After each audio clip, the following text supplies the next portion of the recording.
புதுசாக ஒரு இடத்துக்கு ஒருத்தர் வரும்போது விமர்சனங்கள் வரும். இப்போ ஸ்டார்டிங்கில் பார்த்தீங்கன்னா ரஜினி சாருக்கு வராத விமர்சனங்கள் யாருக்குமே வர்றது இல்லை.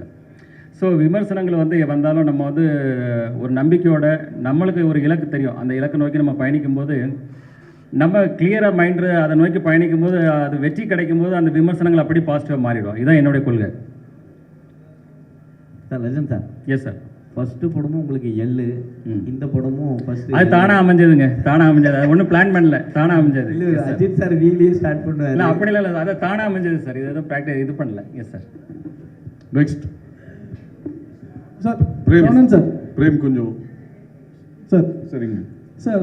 சோஷியல் மீடியாவில் பொதுவாக நிறைய மீம்ஸ்கள் வரும். சரிங்க. உங்களை பற்றியான நிறைய மீம்ஸ்கள் வந்திருக்கு. நீங்கள் அதை பார்த்துருக்கீங்களா? இல்லை, அதை பாதர் பண்ணுறதில்ல. ஏன்னா எனக்கு தெரியும், என்னுடைய இலக்கு எனக்கு தெரியும். அதனால் அதை பெருசாக நான் பாதர் பண்ணுறதில்ல. நான் என்ன இலக்கு நோக்கி பயணிச்சுட்டே இருப்பேன்.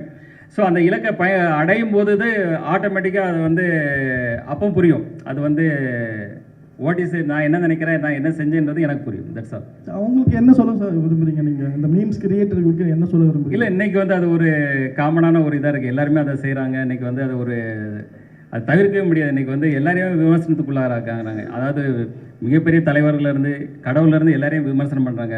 அதை நம்ம பெருசுப்படுத்தி பார்க்கணும் அவசியம் கிடையாது. நம்ம என்ன செய்கிறோன்றது தான் ரொம்ப முக்கியம் சார்.